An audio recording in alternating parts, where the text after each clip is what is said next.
शङ्करांश भूम शङ्करार्यपीठसद्गुरून् शुद्धसत्त्वभासुरान् सुवर्त्मनीतभूसुरान् सर्वभूतसौख्यदान् क्षमाकरान् यतीश्वरान्। गुरुभ्यो नमः। स्वाराज्यसिद्धि अध्यारोप प्रकरणं 38வது श्लोकम्।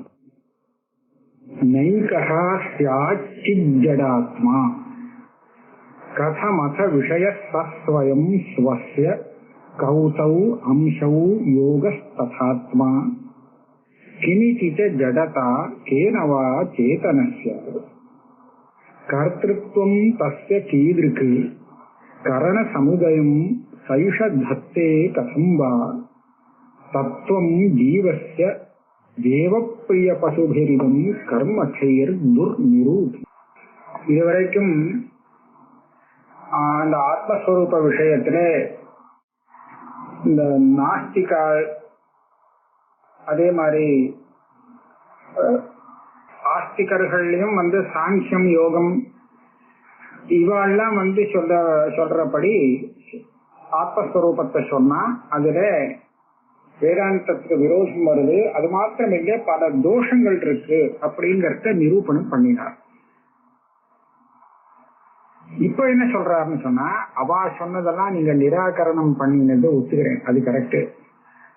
ஏன்னா அவாலாம் ஆத்மஸ்வரூப நிரூபணம் பண்ற பிரமாணவாதிகளே இல்லை. அவ வேற ஏதோ விஷயத்துக்காக வந்தா இதையும் இப்படி சொல்லிட்டு போனா அது சரியா இருக்கணும்னு அவசியம் கிடையாது. அவளுக்கும் வேதத்துக்கும் சம்பந்தம் இல்லை. ஆனா இந்த மீமாம்சகன் இருக்கானே, இது மீமாம்சகன் வேதத்தை மீமாம்ச பண்ணத்துக்காகவே வந்தவன்.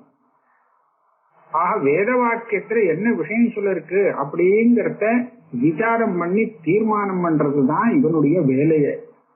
அப்ப அவன் வேதார்த்தத்தை சொன்னானே ஆனால் அது கரெக்டா இருக்கணும் இல்லையா?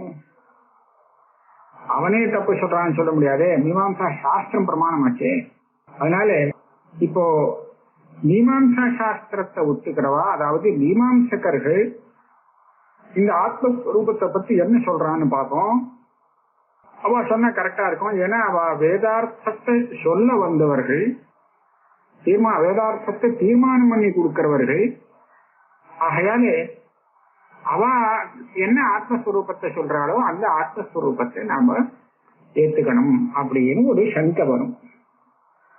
அந்த சங்கைக்கு பதில் சொல்றார் இந்த ஸ்லோகத்துல. மீமாம்சகன் கூட ஆத்மஸ்வரூபத்தை சரியாக நிரூபணம் பண்ணவில்லை.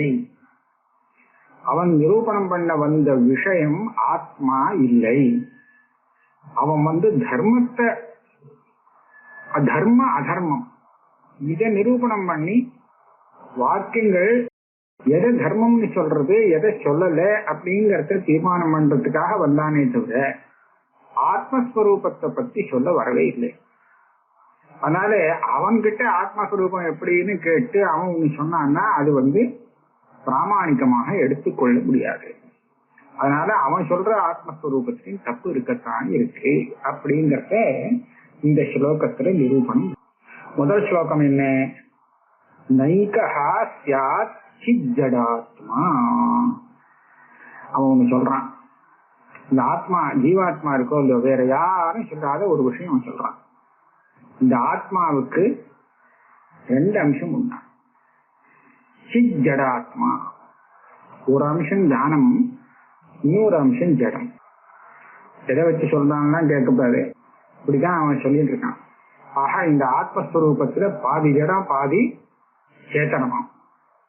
அதனால இது எதுக்கா அப்படி சொல்றதுன்னு கேட்டா அதுக்கு ஒரு வேலை கொடுத்துருக்கான். சேத்தனாம்சம் இருக்கிறதுனாலே இது மற்ற விஷயத்தை பார்க்கிறது, போக்திருத்துவம் பண்ணலாம். ஜடாம்சம் இருக்கிறதுனாலே இதுவே பரிணாமத்தை அடைஞ்சு காரியம் பண்ணக்கூடிய கர்த்தாவாகவும் ஆகிறது. ஆக ஜடாம்சத்தினாலே அதுக்கு கர்த்திருவமும், சைதன்யாம்சத்தினால போக்திருத்துவமும் வரணும். அதனால ஆத்மாவிலே ரெண்டு அம்சங்கள் உண்டு, சைதன்யாம்சம் உண்டு, ஜடாம்சம் உண்டு. ஆக ஆத்மா சித் ஜட ரூபா. ஜடமாவும் இருக்கு, சைத்தன்யமாவும் இருக்கு. ஒரே ஆத்மா ரெண்டு விதமாகவும் ரெண்டு ரூபங்களை கொண்டதாக இருக்கிறது. இது அவருடைய பக்கம். இவர் கேட்கிறார், சைத்தன்யம்னு சொன்னா அது ஜடமா இருக்காது, ஜடம்னு சொன்னா அது சைத்தன்யமா இருக்காது, இது ரெண்டும் விருத்தம். அப்படி இருக்கிறச்ச ஒரே வஸ்து ஒரே ஆத்மா எப்படி சித்தாகவும் ஜடமாகவும் இருக்க முடியும்? இருக்க முடியாது. நைகஸ்யா சித் ஜடாத்மா ஏகா சித் ஜடாத்மா. சிதாத்மாவாகவும் ஜடாத்மாவாகவும் ஒரே சமயத்துல இருக்காங்கிறது அது எப்படி முடியும்? அப்படி இருந்தா அது ஏகமா இருக்காது. சிதாத்மான்னு ஒண்ணு ஜடாத்மான்னு ஒண்ணு ரெண்டா நாம பிரிஞ்சிடும். அதனால ஒண்ணு இந்த விருத்தமான ரெண்டு ரூபத்தோடு இருக்க முடியாது. அப்ப அவன் சொல்லுவான், இல்ல நான் ரெண்டு ஆத்மாலாம் நான் சொல்லல, ஒரே ஆத்மா தான், அதுக்கு ரெண்டு அம்சம் வர முடியும். எப்படி வர முடியும் அப்படின்னு கேட்டா இப்படி பார்க்கலாம். இப்ப இந்த தேகத்துல ஒருத்தனை இது உனக்கு வெளியில நான் இருக்கிறது தெரியுறதா இல்லையான்னு கேட்டா தெரியறதுன்னு சொல்லுவான். அந்த கட்டம் தெரியறதா?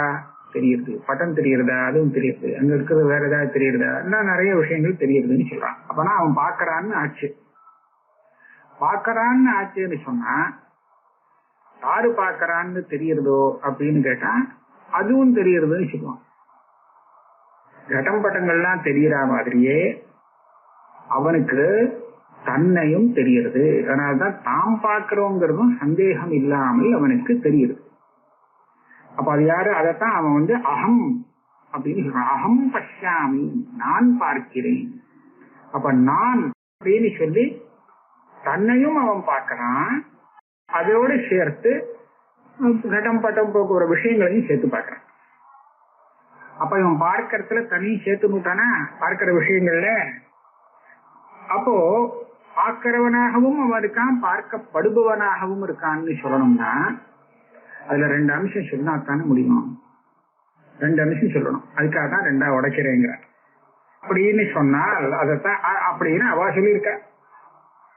அதுக்கு இவர் பதில் சொல்றார், இல்ல கதம் அத விஷய ஸ்வயம் ஸ்வஸ்ய, தனக்கே தானே அது எப்படி விஷயமாக முடியும்? இதுல இன்னும் கொஞ்சம் சூக்ஷ்மமா வியாக்கியானத்துல அவர் விவேச்சனம் பண்ணி ரெண்டு அம்சம் சொல்லியிருக்கே. சைத்தன்யாம்சம் ஒண்ணு, ஜடாம்சம் ஒண்ணு. இதுல சைத்தன்யாம்சம் சைத்தன்யாம்சத்துக்கு விஷயமாகுமா, ஜடாம்சம் சைத்தன்யாம்சத்துக்கு விஷயமாகுமா? ஜடாம்சம் சைத்தன்யாம்சத்துக்கு விஷயமாகிறதுன்னு சொன்னா நான் ஒன்னும் தப்பு சொல்ல போறது இல்ல.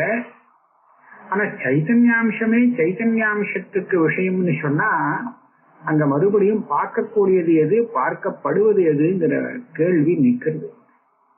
ஏன்னா ரெண்டு சைத்தன்யாம்சம் இல்லை ஆத்மாவுக்கு. ஒரே ஒரு சைத்தன்யாம்சம் ஒரு ஜடாம்சம், ரெண்டே அம்சம் தான் மொத்தம் உன்னுடைய மதத்துல இருக்கு.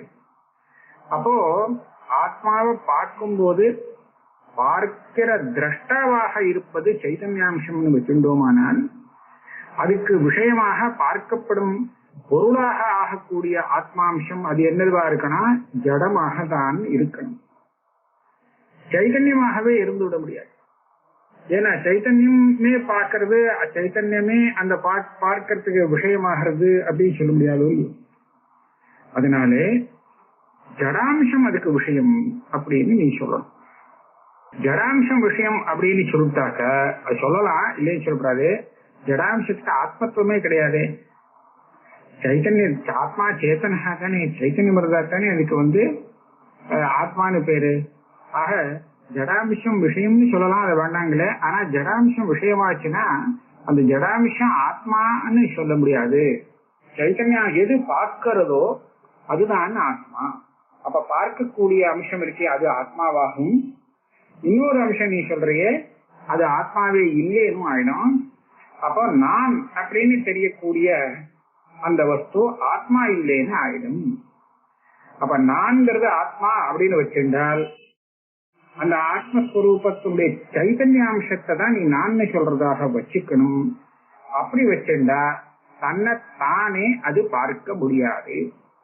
அதனாலே அது பார்க்கிறதாக இருந்தால் தன்னை பார்க்காது, வேற எதையாவது தான் பார்க்கணும். ஆக அகம்னு என்னையும் மற்ற விஷயத்தையும் சேர்த்து நான் பார்க்கிறேன்னு நீ சொன்னது தப்பு.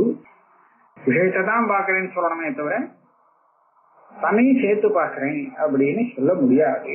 அதுக்கு அடுத்தது கௌதௌ அம்சௌ. மூணாவது கேள்வி. 2 அம்சம் இருக்கு, சிதம்சம் ஜடாம்சம் இருக்குன்னு சொன்னீங்க. அந்த அம்சத்தை பத்தி கேட்கிறேன். அம்சம்னா என்னது? இது 2 அம்சங்கிறியே, அப்படின்னா என்ன? சிதம்சம் அச்சிதம்சம்னு 2 இருக்கு, அப்படின்னா என்னது? அது என்னது? அம்சம்னு சொன்னா அது என்ன? அவயவம்னு அர்த்தமா? ஆத்மாவுக்கு 2 அவயவம் இருக்கு அப்படின்னு அர்த்தமா? இல்ல இந்த 2 அம்சத்தினுடைய சமூகம் தான் ஆத்மா அப்படின்னு அர்த்தமா? இல்ல ஜாதி வியக்தி அப்படி கோத்தம்ங்கிறது எல்லா மாட்டுக்கும் இருக்கு ஒண்ணு, ஆனா மாடுங்கிறது தனித்தனியா இருக்கு. ஜாதி வியக்தி மாதிரி சம்பந்தம் இருக்கு, ஜாத்தின்னு ஒண்ணு வியக்தின்னு ஒண்ணுன்னு சொல்ற மாதிரி 2 அம்சம் சொல்றியா? இல்ல குணம் ஒண்ணு குணி ஒண்ணுன்னு சொல்லுவோமே, அந்த மாதிரி குணகுணி பாவத்தை நீ அம்சம்ங்கிறதுனால சொல்றியா? இல்ல கிரியாதாரம், கிரியைக்கும் அதனுடைய ஆதாரத்துக்கும் உள்ள சம்பந்தமா இருக்கு, அந்த மாதிரி நீ அம்சம் சொல்றியா? ஏதாவது ஒண்ணு சொல்லு. இதுல ஆத்மாவுக்கு அவயவம்னு சொல்ல முடியாது. ஏன் சொல்ல முடியாது? அமூர்த்தயோகோ அவயவத்வா யோகா. திரவியத்துக்கு தான் அவயவம் இருக்க முடியும். ஆத்மாங்கிறது திரவியம் இல்லை, திரவியத்திலேயும் மூர்த்த திரவியமாக இருக்கு, அதுதான் அவயவமாக இருக்க முடியும். கட்டம் பட்டம் அதெல்லாம் பார்த்தீங்கன்னா அது பல அவயவங்கள் கொண்டதாக இருக்கும்.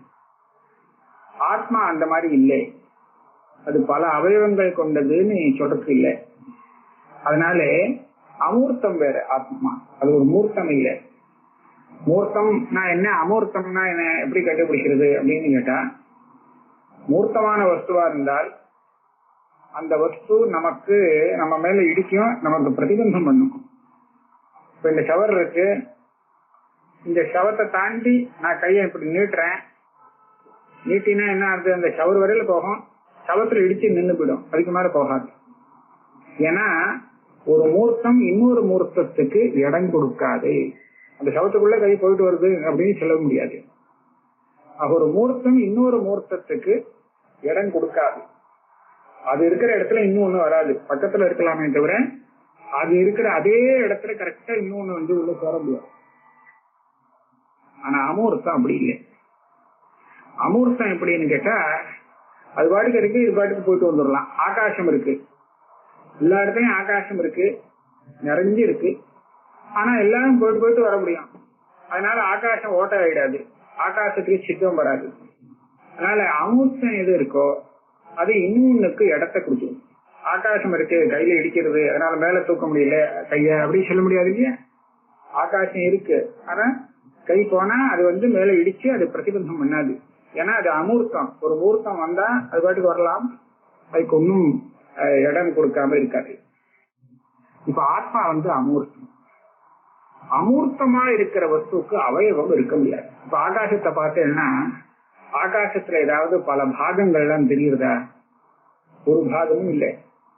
அமூர்த்தத்துக்கு அவயவமே கிடையாது. ஆத்மாவோ அமூர்த்தம், ஆகாசத்தை போல. அப்படி இருக்கும்போது அதுக்கு அம்சம்னு சொல்லி அவயவம்னு எப்படி சொல்ல முடியும்? சொல்ல முடியாது. சரி, சமூகம்னு சொல்லலாமா? சமூகம்னு சொன்னா இதுவும் அதுவும் சேர்ந்து ஒரு சமூகம். அந்த 2க்கும் சமூகி அப்படின்னு பேர். எதுகளுடைய சமூகமானது ஆத்மாவோ, அந்த எதுகள் சேர்ந்து ஒரு ஆத்மாவாகிறதோ அதுகள் தான் சமூகி, அதுதான் அவயவம் அல்லது அதுதான் அம்சம் அப்படின்னு சொல்லலாமா? அப்படின்னு அதுக்கு சொல்ற, அப்படி சொல்லக்கூடாது. அது சமூகினாம் ஏகைக உபாதி சம்பந்தாத் ஆரோபித ஏகத்வானாம் சமூக புத்தி விஷயத்தையா தது அதிரிக்த சமூகாபாவேன சமூகினாம் ஆத்மத்தே நைராத்மியாபத்தே. அப்ப கேட்பேன், பலதுகள் ஒரு ஒரு கும்பலா சேர்ந்து ஆத்மான்னு சொல்லப்படுறேன்னு சொன்னா, அந்த கும்பல் சேர்ந்திருக்கே, அது சேரும் போது ஆத்மாவா? இல்லே சேர்ந்திருக்கக்கூடிய ஒவ்வொன்றும், அதுல இருக்கக்கூடிய ஒவ்வொன்றும் ஆத்மாவா அப்படின்னு கேட்கணும். அப்போ ஒவ்வொன்றும் ஆத்மான்னு சொல்லிட்டா ஒரு ஆத்மானே சொல்ல முடியாது. அது ஏகப்பட்டது குமிஞ்சு கிடக்கு. அது எல்லாமே சேர்ந்து ஆத்மா அப்படின்னு சொல்றதுக்கு அதுவும் சொல்ல முடியாது. அது எதெல்லாம் சேர்ந்திருக்கோ அது ஒவ்வொன்றும் ஆத்மான்னு சொல்ல முடியாது. ஒவ்வொன்றும் ஆத்மான்னு சொல்லிட்டா ஒரு சரீரத்துல ஏகப்பட்ட ஆத்மா வந்துடும். ஏகப்பட்ட ஆத்மான்னு சொன்னா அப்புறம் சரீரம் ஓடாது. சரீரத்தை சரியாக விவசாயம் அது வேலை செய்ய முடியாது.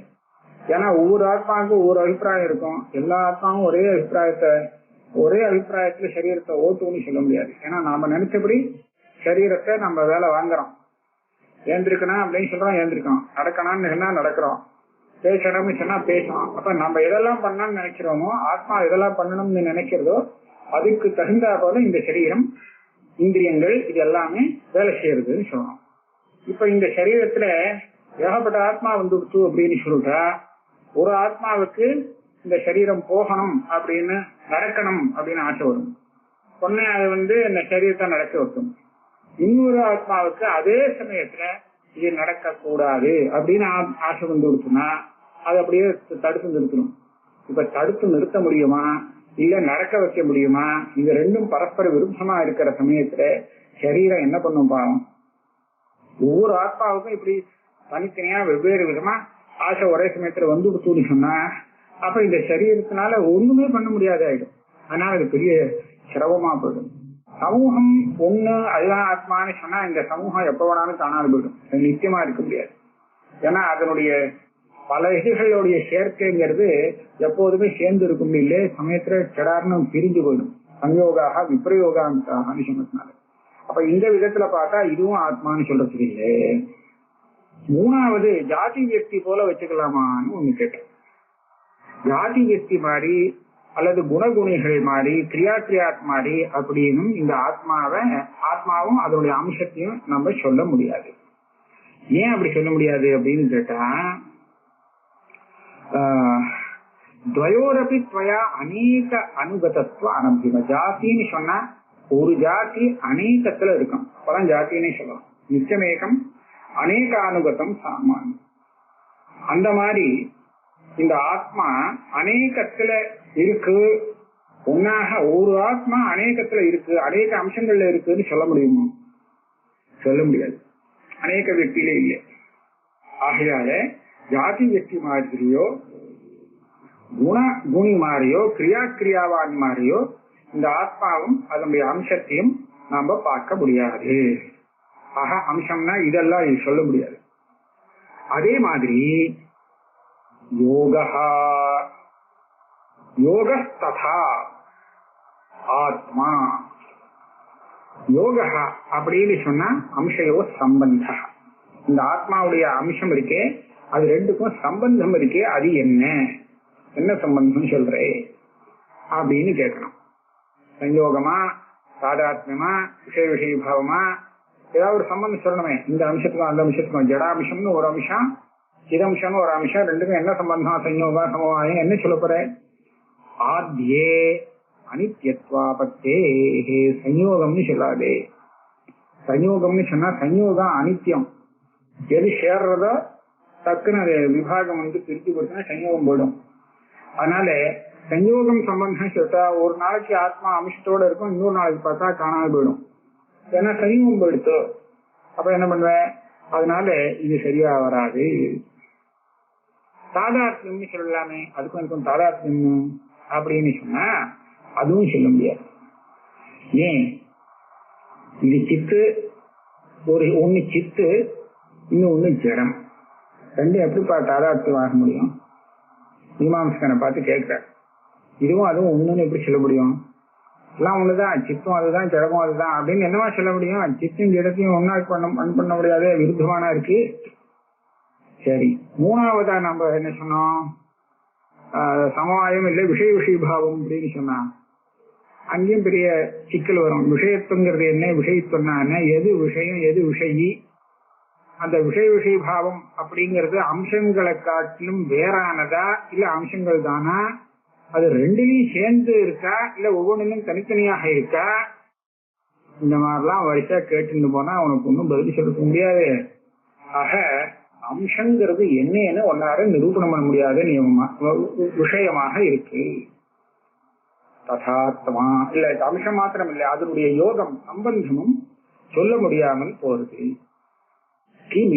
ஜடதா கேனவா சேதனஸ்ய. இப்ப வேற ஒரு கேள்வி கேட்கணும் மீமாம்சகனை பார்த்து. ஆத்மா சேத்தனம் தானே, அதுக்கு எப்படி ஜடாம்சம் வந்தது, எதற்காக வந்தது அப்படின்னு ரெண்டு கேள்வி. கிமிக்கு ஏன் அது அதுல ஒரு அம்சம் ஜடமாயிடுச்சு, அதே மாதிரி இந்த ஜடாம்சம் வந்ததுங்கிறதுக்கு என்ன பிரமாணம், இந்த ரெண்டு கேள்வி கேட்கிறோம். ஏதாவது ஒண்ணு சொல்லணும். பிரமாணம் இருக்கு அதனாலதான் இந்த ஜடாம்சத்தை நான் ஒத்துக்கிறேன் அப்படின்னு சொல்லணும்னா அந்த பிரமாணத்தை காண்பிக்கணும். ஆனா இது பர்யந்தம் அந்த ஜடாம்சம் இருக்குங்கிறதுக்கு உண்டான பிரமாணம் எதுவுமே காண்பிக்கப்படல. ரெண்டும் இருக்குன்னு சொல்றாரே தவிர ரெண்டும் எப்படி இருக்கு, எப்படி அது இருக்கிறது எப்படி தெரியுறதுன்னு கேட்டா சரியான பிரமாணம் இல்லை. ஜடதா என்ன பிரமாணம் இருக்கு ஜடம்னு சொல்றதுக்கு? சேத்தனசிய சேத்தனமான ஆத்மாவுக்கு ஜடாம்சம் இருக்கு, அதுக்குள்ள கலந்துருக்கு. எதை வச்சு சொல்றேன்?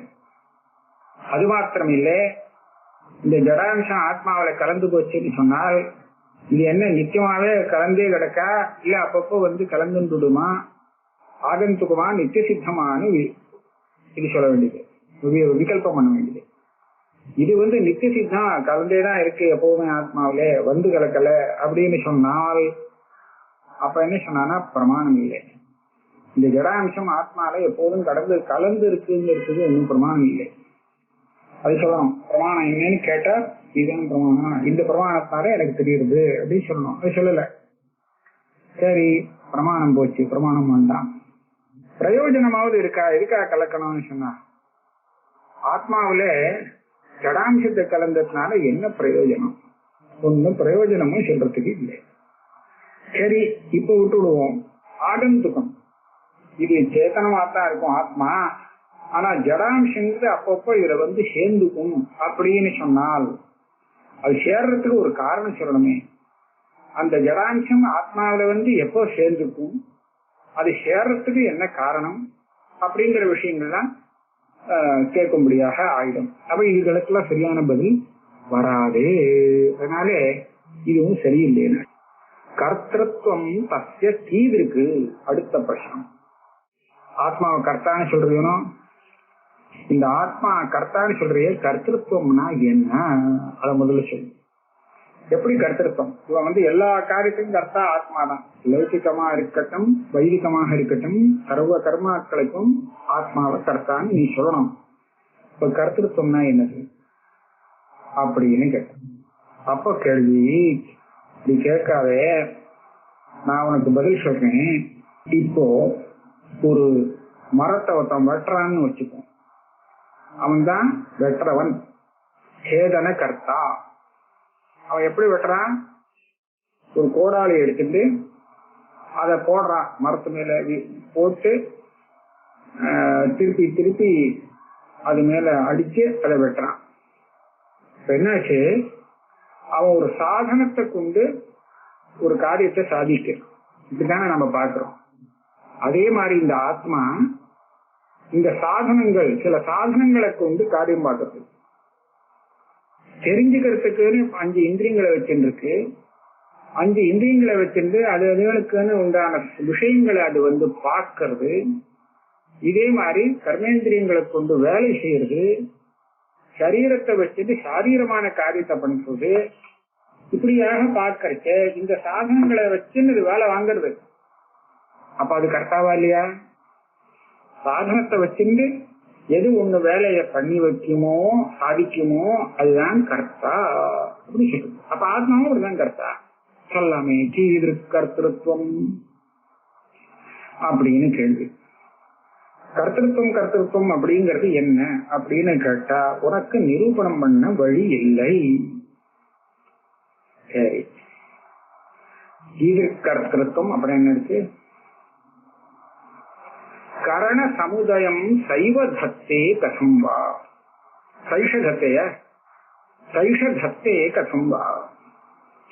ஏஷா ஸ்ருதியில இந்த ஆத்மாவை பத்தி சொல்லும் போது நிர்குணமாக நிஷ்கிரியமாக அகர்த்தாவாக அபோக்தாவாக வர்ணனம் பண்ணப்பட்டிருக்கு ஆத்மாவை பத்தி. அப்பேற்பட்ட அந்த ஆத்மா இந்த வெற்றவன் எப்படி ஒரு கரணத்தை சாதனத்தை எடுத்துக்கொண்டு அதை வச்சு அதை உபயோகப்படுத்தி மரத்தை வெட்டுறானோ காரியத்தை சாதிக்கிறானோ அத போல இந்த ஆத்மா கரண சமுதாயத்தை உபயோகப்படுத்தி தம் வேலையை பார்க்கிறது அப்படின்னு நீ சொல்லணுமே. இந்த கரண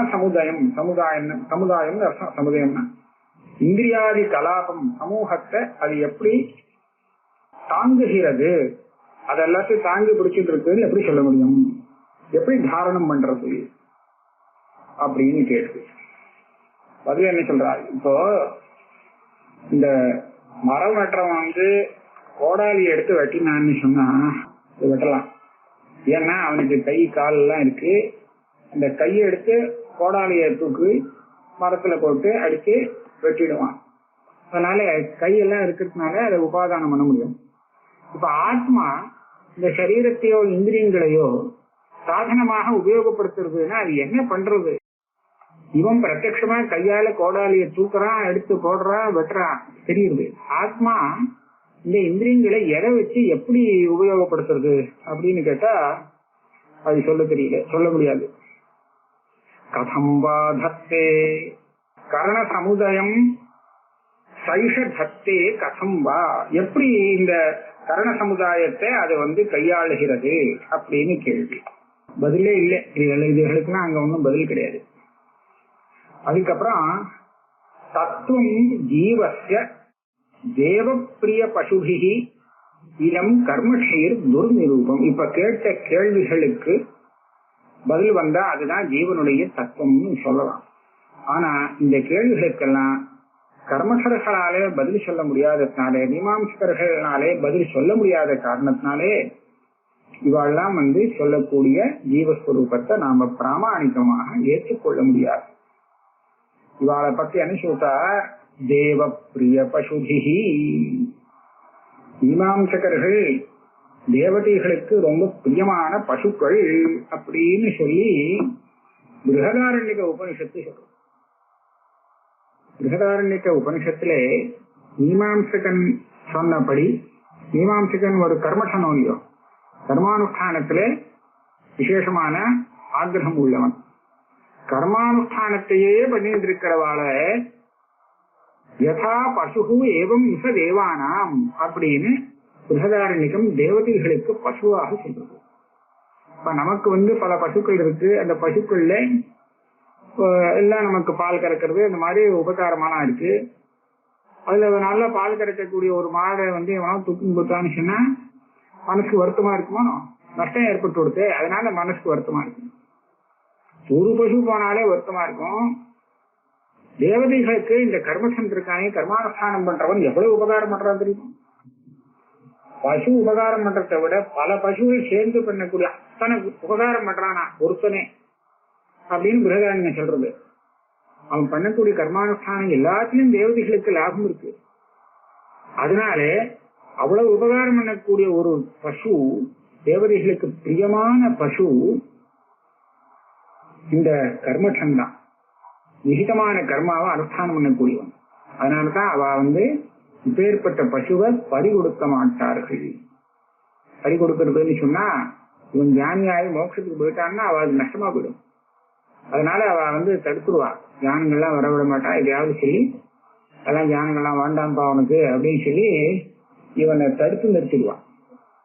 அதனால இப்பேற்பட்ட தேவ பிரிய பசுபிகி, தேவர்களுக்கு மிகவும் பிரியமான பசுக்களாக இருக்கக்கூடிய இந்த கர்மகர்களாலே ஆத்மஸ்வரூபத்தை பத்தி எப்படி நிரூபணம் பண்ண முடியும்? ஏன்னா ஆத்மஸ்வரூபத்தை நிரூபணம் பண்றதுக்கு ஆத்மாவை பத்தி தெரிஞ்சவா தான் நிரூபணம் பண்ணணும். அப்ப அதுக்காக என்ன சாஸ்திரம் வந்திருக்கோ அந்த சாஸ்திரம் படிச்சு தெரிஞ்சுக்கணும். இவ கர்மானுஷ்டானம் பண்றதுக்கு என்ன சாஸ்திரம் வேணுமோ அந்த சாஸ்திரத்தை படிச்சுட்டு வந்துட்டு கர்மானுஷ்டானத்தை பத்தி நிரூபணம் பண்ணினா அது கரெக்டா இருக்கும், சரியா இருக்கும். ஆனா படிச்சது கர்மசாஸ்திரம், ஆனா வியாக்கியானம் பண்றது ஆத்ம தத்துவம்னு சொன்னால் அது சரியா இருக்குமா? பிராமணிக்கமா இருக்க முடியாதே அப்படின்னு சொல்ற கதம். அதனால துர்நிரூபம். ஜீவசிய தத்துவம், ஜீவாத்மனுடைய உண்மையான ஸ்வரூபமானது தேவ இதம் ஜீவசிய தத்துவம். இதம் முன்னாடி சேர்த்துக்கணும். இந்த ஜீவனுடைய ஸ்வரூபமானது தேவப்பிரிய பசுபிகி கர்மசைகி துர்நிரூபம். தேவர்களுக்கு பிரியமான பசு போல இருக்கக்கூடிய இந்த கர்மசர்களால நிரூபணம் பண்ண முடியாது. ஏன்னா அதை பத்தி அவனும் விசாரிக்கவும் இல்லை, தெரிஞ்சுக்கவும் இல்லை. அவ பாட்டுக்கு வெறும் சொன்னதை அவ பிரமாணமாக எடுத்துக்க முடியாது. ஏன்னு கேட்டா அவ சொல்லிட்டா, சொன்ன விஷயத்த நம்ம இப்ப எல்லாம் கேள்வி கேட்டு இது எப்படி அது எப்படின்னு விசாரம் பண்ணி பார்த்தா பதில் இல்லை.